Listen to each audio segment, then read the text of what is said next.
Everybody, it's Wednesday, so it's time for the Raven Sports Podcast. Like and subscribe to all of our social media content. We want to thank you here, giving us another week. So thank all of you out here for watching all of our content, growing our numbers. We appreciate it. Royal Rumble, nah, that's wrestling. Rumble numbers have been going up. A couple people added on Spotify, so we appreciate that. Also, to X, been a little frustrated with X. Kind of can't get it back because I was hacked and all that. Can't get it back to where I was a little frustrated with X. But Facebook, we're getting there. So I want to thank all of you for doing that as well, for joining up all of our platforms. There's content every day on the X page, also too on the Facebook page. Every day there's daily posting and everything there. Rivalry Sports, blogspot.com. So definitely to every day, usually about 1,700 words for Ravens content, Orioles content. We do that every morning, Monday through Friday. It's available every morning at 6 a.m. Usually, if you check out our Facebook page, if you check out our Twitter page, it's there. Sometimes on LinkedIn even as well, we'll do things like that. So definitely you'll check out the blogs and everything. We appreciate all that. Genesis Notary Services. Now, unfortunately, I had to move the live stream until Saturday. I couldn't do it on Monday. So we're going to go ahead and live stream on Saturday, Genesis Notary Services as well. And we'll go ahead and do that on Saturday. So I apologize if anybody was thinking that it was going to be Monday. It was supposed to be Monday at 12, but unfortunately we had to move it. Circumstances beyond our control, right? To 6 o'clock. So it'll be Saturday at 12 o'clock as well. And we're definitely going to talk about the new notary businesses, the changes, some of the things we're doing now as well. Running efficient in 3 different states. We appreciate that actually happened. We're going to be working on the process server if you need that. So keep that in mind as well. Harris Legal Shield. July 4th, we're going to have a live stream for that as well. So definitely has been a while since we had a whole stream for I didn't realize it today. It's like, man, it's been a while. So let's go ahead. And for those of you out there, these streams also too will be on the Rivalry Sports website as well. So the Rivalry Sports audience as well. So it'll be a little different. Some of you, if you are looking for help with your legal information and legal insurance, save you a lot of money. I can tell you, it can save you a lot of time. Even if you have to go suit, you get you discounts for that. But not just discounts. You get to talk to a lawyer immediately if you ever need one. So it's important. So definitely go ahead and check that out. And also as well, get the banners back up. Also as well, instant reaction, July 11th, 2026, Orioles and the Royals, where we're definitely going to talk about the game. That's a Saturday night, right around 9 o'clock. And that's also the night the draft was on Sunday. It's on Saturday, so we'll be coming on Saturday. We'll be talking about the first couple picks of the MLB draft. We're going to be talking about the Orioles. So one of our baseball-only streams kind of become a tradition here right around the All-Star break as well. A few weeks, we're going to be talking about who we think is going to be in the All-Star game as well. And the flagship, braverysports.company.site. Fanatics links are everywhere, especially during games. So check that out. All right. As always, interesting stuff. Talking football tonight. We'll get to the Ravens OTAs. Massive trades. One we saw coming and one we definitely didn't see coming. Crazy. The Myles Garrett trade. But we're going to start tonight with what we've been talking about the last few weeks. We've been talking about free agents. And so free agency, again, is making a team, enhancing a team better. How fitting with the trade that we just had with Myles Garrett and Jared Verse and the picks. Moving players to make your team better. So free agency is a little different. So this is the best way to get a player, in my opinion, a free agent. That's a veteran player because guys available, you don't have to give up anything, and you can make impact. The hardest to do, obviously. More, it's easier to get a player-for-player trade or get something back, and et cetera. That's how you get good players if you get something back. So this is the best players. So these are the best players in the history of the NFL to enhance a team with being totally free and available for whatever reason. Different reasons. We'll go over that. So, who were the 20 best NFL free agents of all time as well? This took a while because this was hard. So, one more thing. We'll talk about Kevin Mawae in a second, but one other thing. Things I look at here is getting a good player, obviously, but how was the impact of the team that went well? So, if a team went all the way to the Super Bowl, big impact. Or if a team got much better, championship round, whatever, not as good, but kind of the thing. Also, leaning also towards teams, you get a player and they become foundational, so even better. So you win and you get foundational, and the team got better in the process. So all the way up. Number 20, Kevin Mawae for the New York Jets. Mawae, I think, was one of the better players in the NFL.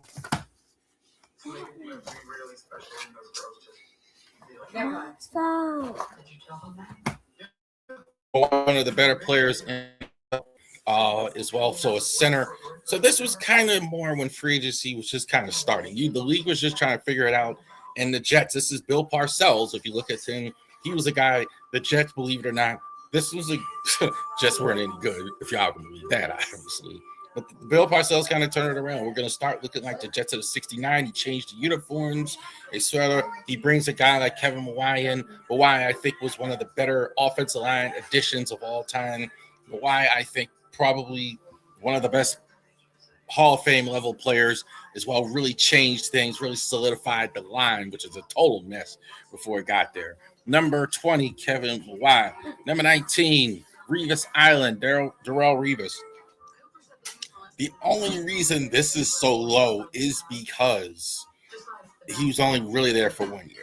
This is the best 1 year rental maybe in the history of the NFL. He comes in from a contending team, from a good team. We talked about the Jets, good for several years, and he comes in 2014, and he was the 1 year rental that got the Patriots over the top in the Super Bowl. And this was a really good addition for the Patriots. Revis, I think, is very even now underrated as one of the greatest corners of all time. Definitely too. This was his prime years, towards the end of his prime, and he got the Pats to the Super Bowl. I think without this addition, I'm not sure the Pats win the Super Bowl that year because they really need to help the corner. You get Revis in. Number 19, number 18, the great Jerry Rice. Jerry Rice, number 20, number 18, 2001 for the Raiders. Raiders didn't win a Super Bowl with Jerry Rice, so that kind of factored in a little bit. The only reason this guy was available because he was so old. Like the Niners thought he was through, thought it was the end of his career. He goes to another team, crossed the bay in Oakland at the time, Oakland Raiders, and he was phenomenal. Him and Tim Brown were fantastic for a few years as well. They really had Rich Gannon there, really made it well good. Really, Jerry Rice was a phenomenal. Jerry Rice, I think, is the best football player in the history of the NFL at any position. I have him number one, above Tom Brady, above Peyton Manning, above anybody you think of. And I think this addition, obviously, to get Jerry Rice really helped the Raiders a lot in '01. Again, the Raiders had a good team back then as well. Best record in the AFC around this time, so definitely a great addition as well. Under the radar a bit in terms of being a great free agent, signing Ndamukong Suh for the Bucks. Under the radar because another guy on this list, but Suh really brought back the defense. So many years in Tampa, been known for the Super Bowl run in early 2000. You had Warren Sapp, Derek Brooks, Lynch, had that defensive reputation, but they really needed a guy of impact. Again, a little bit better to me because he stayed a couple years than Revis, but similar, really the ultimate sniper type pick. Suh, I think, was so good on so many levels. He was a tackler, inside, rush game, good run stopper, good pass rusher, great size, big, strong. I thought Suh was outstanding. for them as well. I thought he made a big impact on their defense. Even though they had Tom Brady on the team, they definitely need help on defense as well. I think Sue had a huge impact. Number 17. Number 16, Stephon Gilmore. This guy even went farther than Revis did.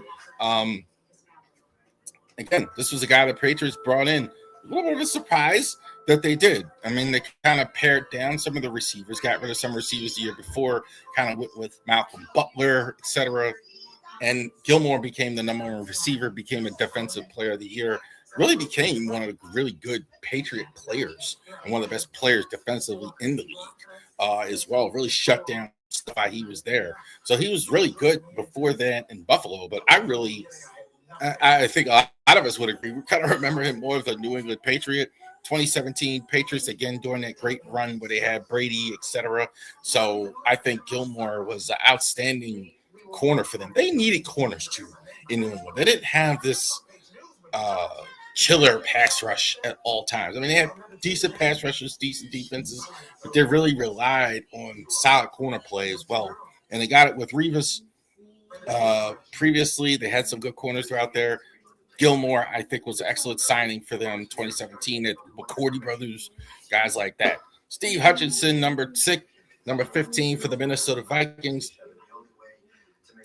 You don't talk about guards, but if you do, this is one of the greatest players in the history of the NFL at guard, Steve Hutchinson. And this was a huge signing for Minnesota, really a stalwart for them. Hutchinson was the thing, like as well. Signed with Seattle. I think it was Seattle. I think it was drafted by Seattle. And he was a fantastic player for years. High draft pick as well. Good right from the start. Great for the Vikings as well. Vikings really during the era, they had Brett Favre there for a while. Vikings really became a guy that they relied on for years, improved their offensive line. I think Hutchinson really was a building block player for them, despite the fact that he was a free agent. They brought him in for another team. Hutchinson, number 16 for the Vikings, 2006. Outstanding signing. And number 15, I'm sorry. 2006. Number 14, Andrew Whitworth. I don't know if there's ever been a better left tackle in the history of the LA Rams, and that's saying something, better than Whitworth was. So when they brought him in, this guy, another one, like you talk about free agents on the list, you kind of think of him as on a different team. This guy's a Ram. The success of the Rams they've had, this guy, the offensive line success that they've had, they still really haven't even really replaced this guy. This guy's been fantastic for them as well. So you look at the success that Sean McVay has had. I think it's two guys, Aaron Donald, who's rumored to be coming back, want to play with Myles Garrett. Now I can't blame him. Well, that's all nothing. But Andrew Whitworth, I think you come out of retirement too. And they want to play with Garrett as well as a teammate. Whitworth was fantastic for the Rams. I think he was definitely one of the better offensive linemen, if not one of the best top 5 offensive tackles in the league as well, protecting Jared Goff, etc., and Stafford. So I think Whitworth, I think, is right there. Shannon Sharpe. I've said it again. I've said it, and I'm gonna keep saying it. I don't think the Ravens is. You talk about the great defense. We know how good Ray Lewis was, and Suggs, and Boulware, and all those guys, etc. But you have to add. They had to add on offense. They had to add a difference maker on offense, and there it is, right there. Shannon Sharpe. Shannon Sharpe, I think, is for the longest time. I thought he was the best tight end in the history of the NFL. I don't have him there anymore, but certainly top 5. This was a massive addition, getting him away from Denver. Denver, again, kind of like Jerry Rice, kind of thought he was past his prime. But I think Shannon Sharpe, I don't think they win the Super Bowl without Shannon Sharpe having really being encouraging to Trent Dilfer and the whole season there. They didn't have a lot of weapons. I thought it was him and Jamal on offense. So I think Sharpe, I really believe they don't win the Super Bowl without getting Sharpe. I think this was the biggest free agent signing in Ravens history. Number 13, Shannon Sharpe. Number 12, Saquon Barkley. So we got a nowadays player. And getting Barkley, I thought he was just terrific when they won a Super Bowl a couple of years ago, Saquon. So so many years Saquon was kind of wasted in New York. Um, had some good years, 1,000 yards, 1,300 yards one year. As soon as he goes to Philly, 2,000 yards. He was fantastic. Even last year, where it kind of felt like a bit of a down year, I mean, he almost 1,200 yards, 7 TDs. So this guy is the goods. I thought this was a excellent addition, Super Bowl effective. Uh, I don't think, again, you don't bring in Saquon Barkley, you can go ahead and win a Super Bowl. It's a bit of a protection, but certainly he's going to be foundational. I think he's going to be remembered more as a Eagle as well going forward. I think he's definitely got several more years in him as well. Saquon's still 29 years old, so just turned 29. So definitely Saquon, I think is a real deal. Number 12, number 11, Priest Holmes from the Ravens to the Chefs. And Holmes, I think, was one of the better running backs in the NFL at that time. You could argue right around this time that he was the best running back in the league, either that or Marshall Faulk. Um, Definitely, there was nobody like him. Definitely catch the ball out of the backfield. He was the offense in a lot of ways for him and Trent Green as well. Plenty of He had the 1,000 yard season. I mentioned it before with the Ravens before, and then but he had the 1,000 yard season, and then the Ravens go out and they draft Jamal Lewis. So Jamal Lewis obviously had that rookie year, kind of made Priest expendable. And so he goes out and signs with another team, obviously, because he's not starting anymore. And then he goes and becomes one of the best running backs in the NFL, 1,500 yards with Kansas City, uh, several times, 1,400 yards or more, 3 straight years. Um, I think this was probably a team obviously without a great defense at the time. So they definitely needed the great running back production. So I think this is one of the better off the board ones, like ones that you didn't see coming. A guy that was one of the great running backs, Priest Holmes, 2001. Number 10, my favorite Martin, Curtis Martin. Um, New England, this was really at the time a bit of a surprise. Um, I'm thinking this is right, and they kind of worded it differently in all the research I did it, but he was a guy that was a unrestricted free agent that was franchised, and the team still signed him. Right? They gave up. So there was draft picks involved, but he was a free agent signing. So he was an unrestricted free agent. New England franchises him, and the Jets still sign him. And so they had to give up a first and a third when you sign a unrestricted free agent that's a franchise player. So I think this is one of the few times a guy's been signed off the franchise tag, and it was well worth it for the Jets because Curtis Martin was, I think, one of the better running back. I mean, he's the guy certainly that you think of. I mean, I think it was 8 straight 1,000 yard seasons for Curtis Martin as well. Um, I would say like he's kind of somewhat forgotten because he wasn't an uber. It's gonna sound bad to say, but use a basketball term. He wasn't a highlight film, right? He wasn't a bet. Like if you watch the film of Curtis Martin, you're not like, oh my God, it was like a Barry Sanders, like a Jerome Bettis running over people. But Martin, hey, consistent seasons over and over and over. So I'm counting 1, 2, 3, 4, 5, 6, 7, 8, 9, 10, 11, 12, 13. 13 seasons over 1,000 yards. His best season, I think, was 04. It was like here we had almost 1,700. So he's a stud. I think this was probably the shifted the atmosphere absolutely for the Jets as well. Getting Curtis Martin, how bad would they have been without him? Number 9, a Steeler, yes. Some people are going to say this is weird because James Harrison was with the Steelers as an undrafted free agent. It's kind of hard to believe when you even think about it now that nobody drafted James Harrison. So they let him go, and he signs again off the street. Nobody really wanted him. They gave him another shot, and then the rest is history. He becomes one of the best players. James Harrison puts the fear of God in you. I think James Harrison is one of the scariest adults alive. Like if two adults you don't want to see in the alley. Like I'll like he's right up there with Michael Jai White. Like no, I'm good, man. I can't help.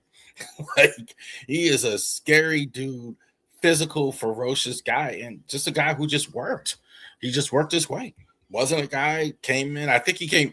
I will say he came to the right team, a team that knows how to develop outside linebackers, edge rushers, etc. So I think that was helping.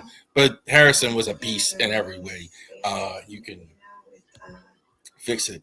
Number 8, Warren Moon. My mom always liked Warren Moon for whatever reason. Weren't many black quarterbacks around this time. Warren Moon, there was an old joke back in the 80s. Warren Moon, no, Randall Cunningham. Like because there's only two.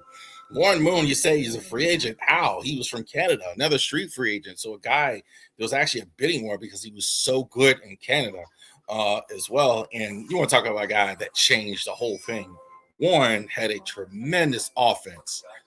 The offensive production we're seeing now, I think it's in part because of Warren Moon and the run and shoot offense, more passing, more production. That's what it was. There was a time in the league where it was a rare thing for teams to pass. From teams, it wasn't a thing where teams ran more. Most teams ran more than they passed. The the Oilers were not doing that. We're gonna split out wise. We're gonna have no tight ends. We're gonna have this, and this guy was perfect. Warren Moon, I think everything but a Super Bowl.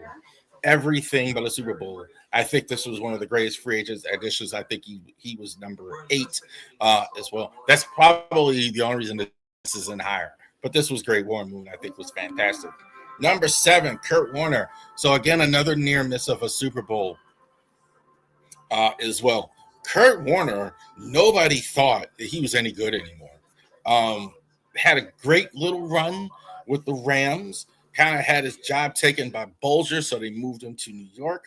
At the same time, Eli Manning was there. He had some injuries, and so he had to move again once they were ready to start Eli Manning. And then the rest is history with the Cardinals. I think he had a tremendous run. This solidified, I think, his Hall of Fame resume. So the Cardinals just took a shot because of the Cardinals, and it was fantastic. Him and Larry Fitzgerald did great things together. Nearly won Super Bowl, rooting for them, of course, because they were going against Pittsburgh. But good stuff here. I think Kurt Warner, I think, is one of the – I think this run with the Cardinals solidified him in the Hall of Fame. Now we're getting to the top. Charles Woodson of the Packers, number 6. I have him at corner. He did play safety, I know. I think this was a guy who transcended not just the signing, but the team. You think of him as a Packer now. I think what he was able to do, he was one of the better corners in the league. Kind of like underrated, kind of like him and Rod Woodson kind of aren't talked about as much, but this would really help the Packers a lot back in the day. Getting a guy like Charles Woodson to really solidify the defense. It's so important. These guys, Revis, Gilmore, Woodson, you got to solidify the back end. It's very, very hard for teams to find a guy. When you can get a guy like this, you do all you can.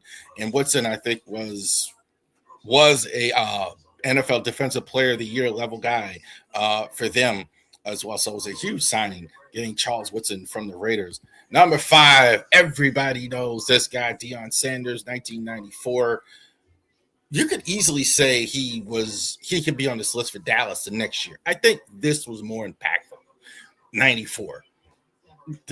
Because I'm not sure, as great as the Niners were, and this was kind of towards their tail end of their greatness, that without a Deion Sanders, that they win the Super Bowl. They brought Deion Sanders in. He didn't play in Atlanta. He wanted to play on the better team. They bring Deion in, and they win the Super Bowl. You saw it the next year. With Dallas, they won the Super Bowl because at this time he was still playing baseball. So he was only playing like half the year, which is hard for anybody to believe now. But Deion, I think, was fantastic. Dion, I really think that was the difference. But one thing the Niners didn't have was a shutdown corner. They absolutely had a shutdown corner as well. So Dion Sanders, 1994, I think that was impactful. Obviously, the GOAT Tom Brady, number 4 for the Bucks. Um, Look, Brady, I think, is the greatest quarterback that ever laced him up. I don't think it's close. I mean, you can not like Brady or whatever else. The stats just bear it out. He is far superior stat wise to everyone else. And Brady 2020 Bucks kind of came out of their slumber and won the Super Bowl. Where Brady goes, it went. Won a Super Bowl for him. Huge impact. Changed the whole franchise. A couple years he was there as well. Brady, even now, they're still a better team. I think, even though he's retired, because Brady was there and he was able to elevate him as well. So I think Brady, no question about it. Number 4, Tom Brady, only a few years, which is why he's here. Peyton Manning, I have a little bit above him, one a few times. I'll have Manning above Brady. I'll have Manning above Brady simply because here I think the impact in Denver was huge. They would have had Tim Tebow as their starter if Peyton Manning hadn't showed up in Denver. I think the only reason he ever showed up in Denver was because he had the injury the year before, and the Colts were so bad that the number 1 pick, Andrew Luck, was a consensus number 1. They went ahead and moved on. The Broncos were fortunate to get him, and Manning goes wins the Super Bowl with him. I don't know if he was quite the same player. Certainly, his last year or so, he wasn't. But Manning, I think, was the real deal. Obviously, this was huge. Denver really, really getting this really solidified them to a Super Bowl as well. Obviously, Peyton Manning, number 2 and 1. Go ahead and argue because I think these are really close. Drew Brees, 2006. I'm still admitting the Ravens weren't in on this as well, but the rest is history here. The Saints become, I think, one of the greatest. Listen, you take away. Let me tell you something. You take away the Drew Brees era, like the Chicago Bulls. Take away the Jordan era, and what do you have? Saints. You take away the Drew Brees era, what do you have? This guy was leading them to winning a team franchise that perpetually lost. Bringing him in, I think, was the thing. Unbelievable.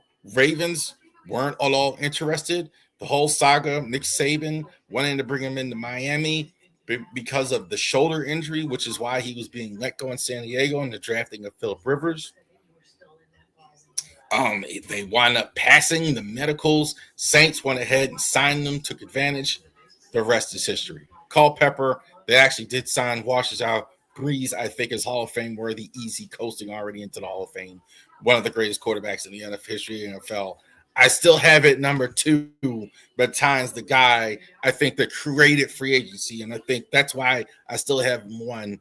The Packers go win the Super Bowl with the great Reggie White, the Minister of Defense, and also too, I think with White, the impact of getting free agency. He was one of the guys that fought to get a free agency as well, and a tremendous impact. I think one of the greatest defensive players. The club move, I think, is the skyhook, etc. Indefensible as well.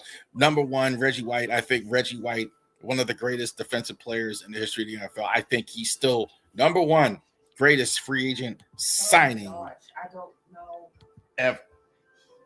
There you go. All right. So there you go. Top 20 free agents of all time as well for the Ravens. So there you go.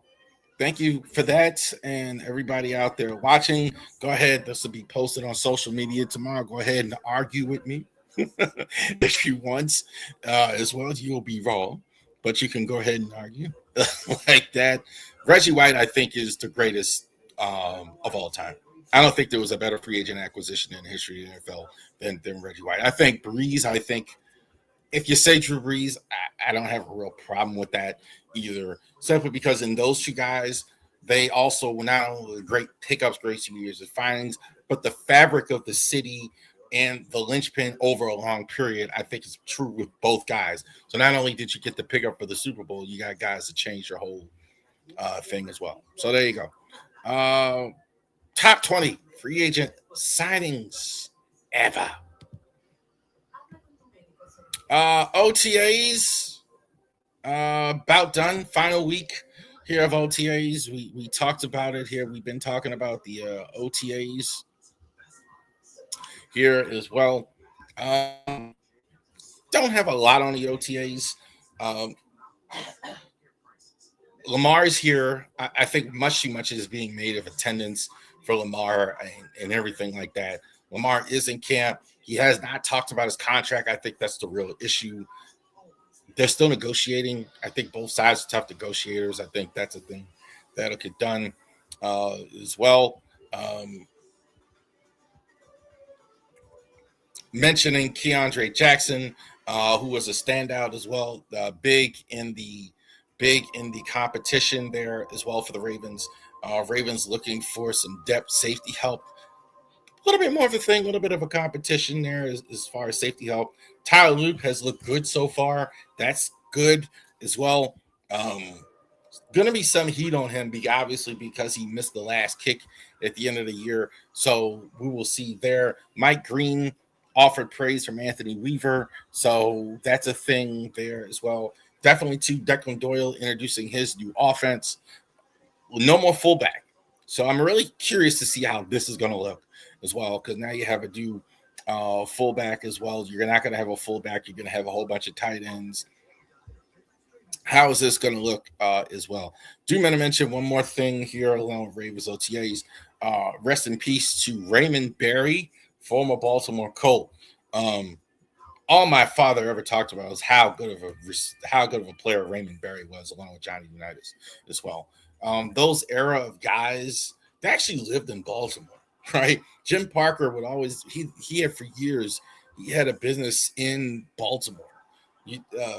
Another former Colt, Art Donovan, they actually lived and worked, and Tom Manny and Lenny Moore and those guys. So he was also too NFL coach for a while. Raymond Berry, I think he was with New England when they went to the Super Bowl. So definitely shout out Raymond Berry. But OTAs as well, I think the Ravens had good attendance. I think they're happy. Rashard Bateman did miss some games. And again, personal reasons. OTAs, tell you for what it's worth. These guys are just getting their feet wet, getting in shape, getting some work in. Really, I think what they want to do, honestly, is to pick up the playbook. I think that's the main thing, especially for veteran players with the OTAs. So there you go. Mini camps are next. All right. It's here. And it's going on right now. Let's go ahead and check the scores. In the second quarter right now, 31-28. The Spurs and the Knicks. And we got the NBA Finals going on right now. So the New York Knicks and the Spurs. So 1999. So it's the last time we had these two teams in the NBA Finals. Allen Houston, Larry Johnson, Grandmama for the Knicks. On the other side, the first time to ever go into the NBA Finals, the Spurs from the Spurs dynasty was 99. The great Tim Duncan, David Robinson was still on the team at the time, Sean Elliott, etc. They actually went to the NBA Finals and won it in 99 in 5 games. Now these two teams are back in the finals here as well. Spurs. Let's talk about the Spurs. I'm going to talk about the Thunder a little bit too. Spurs and Thunder. First of all, Thunder real quick. Thunder, do not tear that team up. Do not do something dumb. Do not go out and get Giannis. Do not do that. Like, it's the old expression from the movie Any Given Sunday. Inch of the game, every inch, the inches we need are all around us. The Spurs are just this much better than the Thunder are. So please do not go out and just tear your team up and do all these weird things as well. The Spurs are just so, like, I mean, a razor thin better than the Thunder. What did happen in that series for the Thunder? Two things did happen. One, The Spurs have more depth offensively. We're going to talk about that. So I think the Thunder did get exposed with not having Shea Gilders Alexander as when he's not 30 points and all that other stuff. The other offensive pieces around them aren't as good. They kind of feed off him, and that kind of got exposed. They don't have guys. I said it a couple years ago with Jameer Young with the Terps. Kind of same thing. Other guys would have good nights if he's having a good night. The Spurs have guys who can have good nights on their own. And I think that happened. So you take his production down a little bit. They didn't have J Dub, Jalen Williams, that hurt him. Chet Holmgren, not nearly as good. Harstein, not nearly as good. Worried about Wembanyama. So that was just enough to go ahead and beat the Thunder. And that's the thing in the offseason. Holmgren, I'm just telling Holmgren, Williams, and those guys get in the gym, get better, do what you can, and get better. I wouldn't make mass changes in Thunder. That's crazy. Don't do that. You're going to have a lot of commentators say, that's not what you should be doing. But however, to beat the Spurs going forward, it won't be easy. But it's definitely there. I definitely think these two teams are going to be right there. So the Spurs and the Thunder, absolutely, as well. This series, the finals, the Knicks and the Spurs. I don't think the Knicks have much of a chance. I've kind of said that several times. They've been really good in the playoffs, obviously. Look, they haven't lost since the first round as well. 2 straight sweeps, conference finals, conference semifinals. They've been outstanding as well. So I really don't, I really don't want to be too disrespectful. Jalen Brunson, I think, is one of the better players in the NBA. He's showing you that. Definitely, he's been really good. Had a good postseason for a lot of their vets as well. So it's not just Carl Anthony Towns, which makes sense. Anobia, every time I see him, I think of Charles Oakley, OG. Definitely just physical for no reason. That's good. Mikal Bridges has been really good for them. Josh Hart, I think, is underrated player. I think he's been good for them. I don't think they're going to have the offensive production that they've been having. They had just 58%. They're not going to do that against the Spurs. They're not going to do that against the Spurs. You're not going to score that many points on this defense. Their defense is just way too good. So you're not going to have that type of success as well. Why should the Spurs win? I think they have 4 guys, and I mentioned that in the blog this morning, that can get you 20 points in a game. Obviously, Wembanyama, obviously, De'Aaron Fox. I think the same is true of Stephon Castle. I think the same is true of Dylan Harper. I think they're all healthy. Plus, you have 4 other guys. I think you talk about guys like Devin Vessel, Julian Champagne, Keldon Johnson. I think those guys also too are very capable of not quite as good at nights, but they're going to have some really good nights as well. So the Spurs, I think, clearly are the team in this series that's gonna win this series. I think they win in 6 games.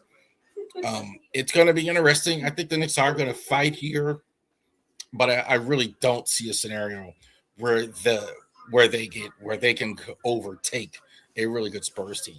But no disrespect either way. I think these 2 teams are here for a reason. So we'll definitely go over that series as well. But I really do think the Spurs time could be here. So they're putting everybody on notice. And this team is still young. I mean, I can't think of a younger starting 5 in the final. I think like they're all 25. Champagny 24, Stephon Castle 21. I think De'Aaron Fox, I think, is the oldest one. I think Harrison Barnes, I think, is there. He's like grandpa. He's like 34 at this point. How's De'Aaron Fox? De'Aaron Fox is 28. So I think he's like their veteran guy. Get used to it. Spurs and the Knicks definitely playing in championship round right now. So definitely that's going on at ESPN, ABC, whatever. Real quick, one more thing. Coverage of the NBA this year, despite all the talk, I thought it was really good in general. ESPN's had it for years. I thought NBC was NBC. I think NBC is the best producing sports of anyone. Them and CBS, I think they're terrific as far as to producing everything. So I really wasn't worried about that. I thought Tarico and their team was well. I think their halftime show maybe needs some work, but I thought that was good. Amazon Prime, I didn't watch as much of that, but it was fine. I thought the play-by-play, I think they're a little further away, but I think it was better than I thought. I really think like they're not Netflix or anything. They really seem to have a better handle on it as well. But I thought the coverage overall was really, really good. So Knicks and Spurs again in the finals here as well.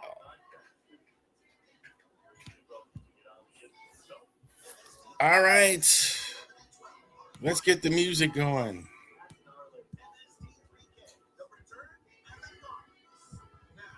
Let's get the charge.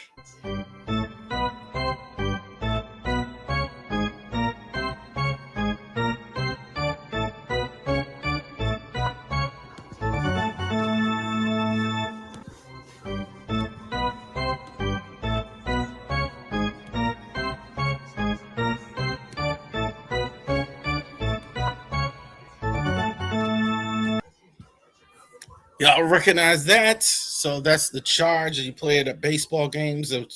That's all they used to play back in the day is the charge. Now they have a whole rock concert going during the game, or rap or K-pop or whatever your flavor is there. And so let's talk a little baseball summer this week. Hopefully, we're gonna get somebody here pretty soon for the minor league team. So we did that as well. Talked the other day about on the post I was posting on Monday about the Florida Coast League Orioles, and I'll put it one of the players in, and he retweeted my post about him during the game. Like, shouldn't he be playing? I was surprised he retweeted it as well. So thank you, Jaron DeVries with Florida Coast League Orioles as well. Let's get to it. The Chesapeake former Bowie Baysox as well. Minor league names, notable names. So Brian Shillcross is the general manager, been there a long time. Roberto Mercado as well. I don't know if their record's right at this point, 20 and 28, but they haven't been real good this season as well. So let's talk about some of the names. Luis De Leon, free agent from the Dominican Republic. Not quite as good. ERA is about 5 this year.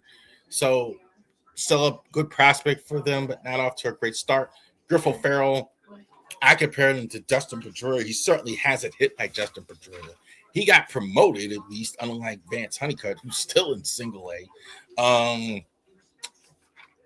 Offense hasn't been there. He's had some injuries, too. I think that hasn't helped either. But the offense hasn't been there. That's why he's not in the better performers category. Frederick Buscom, again in Chesapeake, doing better this year. Definitely a free agent from the Dominican Republic as well. So, who's playing well as well? And the numbers are not in order, not really, but just gives you an idea. Aaron Estrada, so definitely he's been good for them. You can argue he's been their best player. 24, 7 home runs, 23 RBIs, 271 average for him.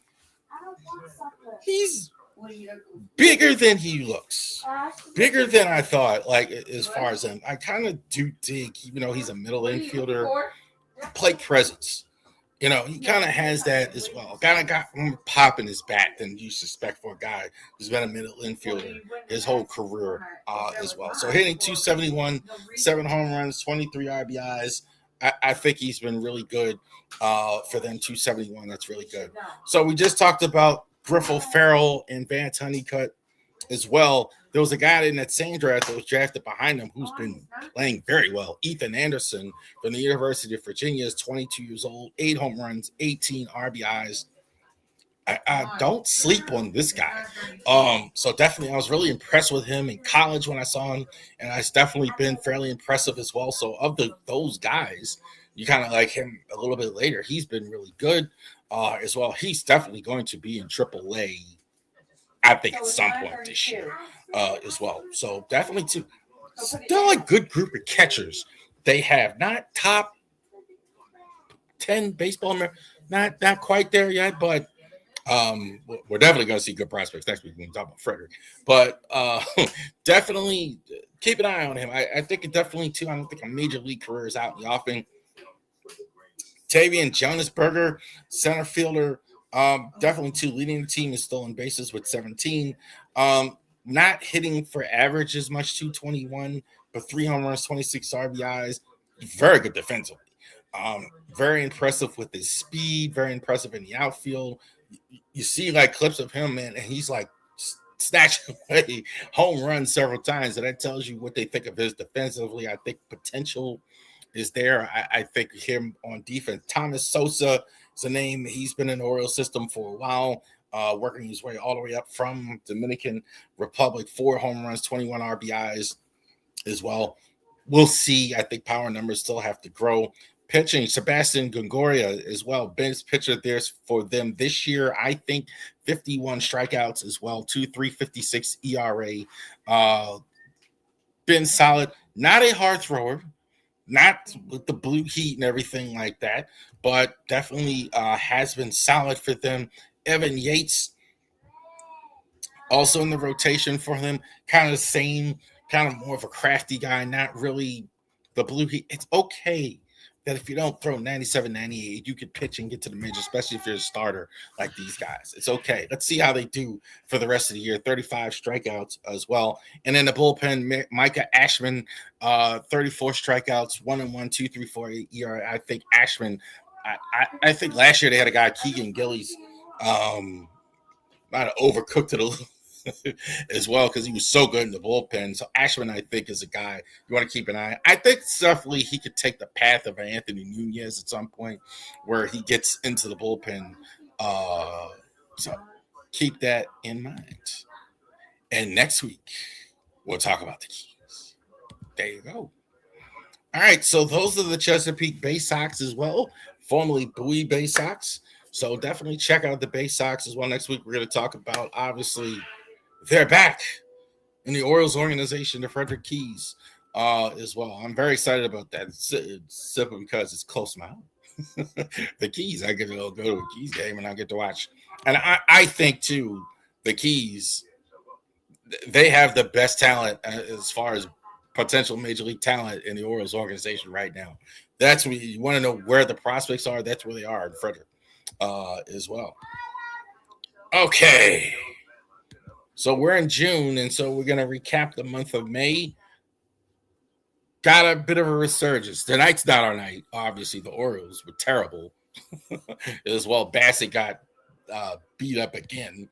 But the end of May started. They won the last 7 out of 10, fourth in the East at the end of the month, 30, 28, and 32. It could have been much, much worse. So they won some games at the end. They seem to be finding their footing as well. So let's go over that. Taylor Ward. Average has dropped, but he's still consistently getting on base. He's getting at least one hit, get a little number. So we're not seeing the power numbers like maybe we had hoped, but he's getting on base. Getting on base. And he's gotten a little better in left. He can only get better. He was terrible at the beginning of the year. So I think we're seeing it now. And May is I think a true indicator. Guys have found their footing. You've been playing baseball for a while. Now you're seeing it. But he's still getting on base. I've got no problem with that. I got no problem with him getting on base. He's giving you something. I always like guys pesky to keep off the bases. Number one. Gunnar Henderson's leading the team in home runs. The average needs to improve. He still looks like he's pressing a bit. That's at the plate at times. I don't think he's relaxed enough at the plate. I think he still looks like, to me, he's a guy that's pressing and pushing at times unnecessarily. But that's it. But I think he's been good as well. I think also, too, his defense has gotten better, I think, in May as well. The defense overall has gotten much better. Pete Alonso, power numbers are there. He's starting to look like Pete Alonso. The average is improving. He's intense. He's fun to watch. He's definitely intense, whether he's good at the plate or whether he's bad. But the power numbers are there. He had the walk-off the other day. we're getting what we're paying for now. He's looking really good. Adley's still been solid. I think he wasn't so good lately, but Adley, I got no problem with Adley. The way he's giving us the Adley we all expected as well. Samuel Basayo definitely put himself in contention for the AL Rookie of the Year. Not the front runner, but definitely there. This guy's hitting for power. He's a good hitter. I definitely think I'm seeing it. Doesn't not a gorgeous swing, I guess, but again, kind of like we just talked about with Strada, he's more powerful than he looks.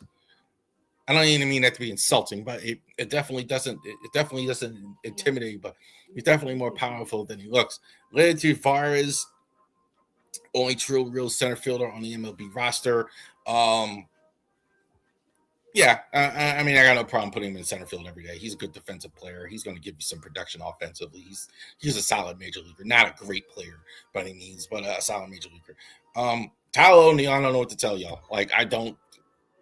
He's probably playing more because of the Dylan Beavers injury, but man, he's been bad. I mean, the only thing we're getting from him is throws from right field. Like, that's about all you're getting from him. Kobe Mayo, I think, is heating up lately, even since I wrote this. I mean, he's been hitting a lot of home runs. You can see the talent that he has. You could clearly see it.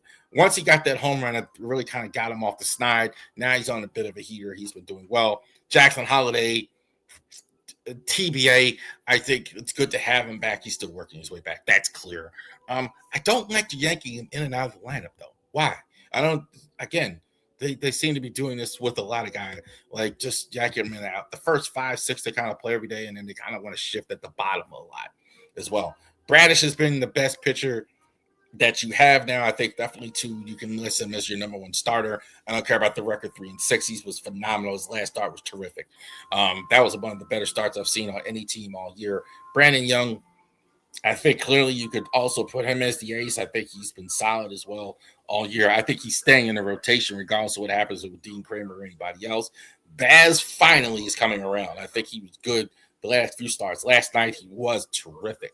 So Baz, I think, as well. Again, these records are the end of May, so keep in mind. So I don't think that counts. Yesterday, Bassett was bad again. He got banged up again tonight. Rogers hasn't. He's the only guy that really hasn't recovered as well. He hasn't looked good all year, except for his first 2 starts. Bullpen, let's shout out Andrew Suarez. I'm sorry, Albert Suarez. So they kept sending him down. You know what? The one time they send him down, I'm an opt for free agent for another team. The next day they go ahead and they give him a contract. Good for him. But he was bad tonight. So that's the thing. Rico Garcia has been fantastic. He could be pitching his way into the All-Star game. Anthony Nunez, after a great start, not so great lately. Keegan Aiken kind of also up and down. Grant Wolfram, 402. Some of these guys, it depends. Kittredge also to average, not great at the end of the month. Cano, I think he's still not on the injured. The talk of he was injured, but as well, he was kind of working his way into favor a little bit. It was clear the manager didn't have a lot of confidence in him. He was kind of working his way in favor. And I think he's had an injury, not an injury, but he hasn't been placed on IL or anything like that. So we'll see. And Tyler Wells, hit and miss. Bullpen's been hit and miss outside of, I think, Rico Garcia. Rico Garcia has been terrific. You see it, 0-7-1, 3 saves, fantastic. Ryan Helsley, we're still waiting on, and Batista, if we ever see him, is here. Talk about that. Ryan Helsley, I don't think illness is right, but still working his way back. Dean Kramer still has a little longer. Zach Eflin, we're definitely not going to have him. Heston Kjerstad was actually optioned, but he's in the minors. Batista, we're still waiting. Delgado, Shelby, we're not going to see those guys. Mountcastle, it'll be a while. Obviously, Westbrook, we know.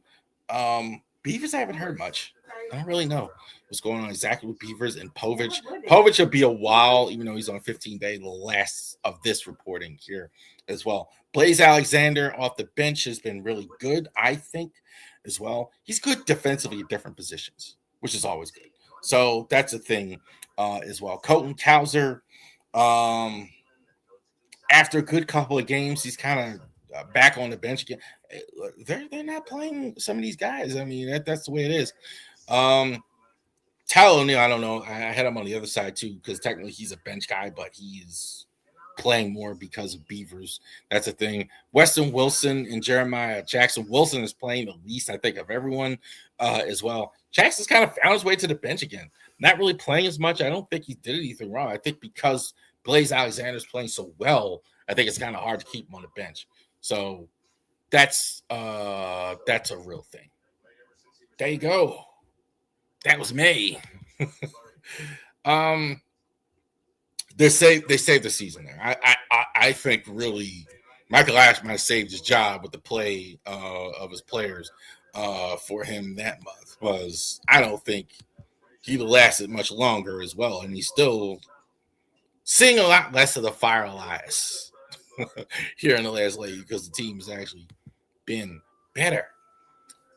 Retain Heston Kjerstad in the next 60 game, but as we do our Orioles report, 60 days, and optioned him to Norfolk, option Trey Gibson in Norfolk, selected contract Weston Wilson. So this is the beginning of last week. As we know, if you watch this Orioles report, we do it, and then as we go through it, some of the stuff has changed. So we kind of cover that as we go through. I already mentioned Albert Suarez getting a one-year contract. I fully support that. Definitely deserves a one-year contract. He certainly hasn't deserved the way they've been treating him, just up down all the time. It's ridiculous. So at least now, if they do it, he's got a whole full-year contract. He can get paid as well, and he should. Cameron Wilson option to Norfolk as well. Transfer Dean Kramer to the 60-day DL as well. Agreed to terms on a minor league deal with Chris Kakama as well. Agreed to terms with Pedro Tovar on a minor league contract. Sent Dietrich Enns outright to Norfolk. So Enns decided to stay, and the organization didn't go to a different team, so he's going to be pitching in Norfolk as well. Good for him. I think we'll see him again. I think certainly if there's injuries, he'll be easy to go ahead and pull up these weekends. They've kind of slowed down with the bullpen a little bit because they were just all the time, just every day. But I don't think that's how you do it. I don't think you always bring guys in out like that as well. Orioles planning to reevaluate closer Ryan Housley for the upcoming 6-game road trip, after which the right-hander could head out on a rehab assignment. End of June, I'm kind of seeing he's kind of ramping up. I think the injury is kind of clearing himself up, but now you just got to get him ready. So that's always a good sign. Dean Kramer, I think we already talked about 15 games now to 60-day DL. According to him, on the shelf with the quadricep strains. Every time I see Dean Kramer report, it's like worse. So it's unfortunate because I think for years that kind of his calling card is he was healthy as much as he was. So now he's like getting worse there. So it's also hopefully Dean Kramer can get back here.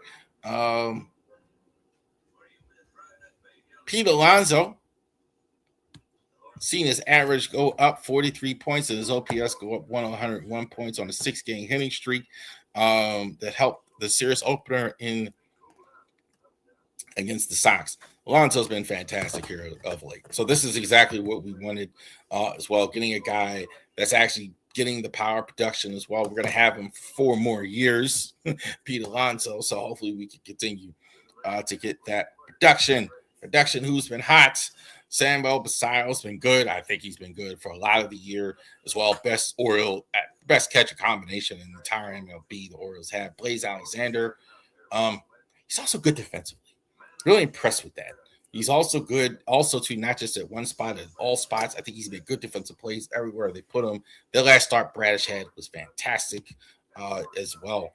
Anthony Nunez continues to struggle. Tyler Wells has struggled a little bit lately in the last 7 days. Also, Taylor Ward, he's getting on base, but the average is down. He's kind of had like 2 weeks like that, so I put him in the 9. I don't think he's been that fine with what he's done, but not overjoyed with that as well. I knew it. You were out of order. Prior to Tuesday, the Orioles had not beat a division opponent on the road 0-7 until they beat the Red Sox as well. So, as well, not playing well on the road as much. Obviously, most teams don't. That's true. It's true of a lot of teams, but not playing as well. But that's pretty weird that you're starting 0-7 at the start on the road there as well. What's happening next week at the Blue Jays, Toronto? Um, I still call it Skydome. I think, and it was one of really a lot of people. I think it's forgotten how many people in baseball didn't like it because it's so non-traditional. But it's so much the precursor to what you're seeing now. With now, it's like everybody wants a mall. Everybody wants uh luxury seats. Everybody wants that now. It's funny like how the Skydome was kind of almost panned by like baseball purists. It was just a impressive facility. So as well. And home to Seattle Mariners this week. Mariners have not been as good as advertised either one of these teams as well. So we will see. And also, got to go with Pete Alonso, the game-winning hit the other day as well. Orioles have really been playing well outside of tonight, obviously here as well. So definitely check that out as well. But I definitely too think Pete Alonso was the player of the week this week. Alonso's been heating up. This is how it should be. The money he's getting, the expectations of him, we should be seeing this more. Him, Pete Alonso, Orioles player of the week. So 8-1 loss tonight as well. Pitching just didn't have it. Bassett and Rogers haven't come around like as we've hoped. They've tried. Bassett's been a little better, but we'll see how that goes. Thank you guys for joining us here for the Orioles Sports Podcast. Saturday for sure. We will have our Genesis Notary Services live stream. We'll definitely check that out. You guys have a great rest of your day.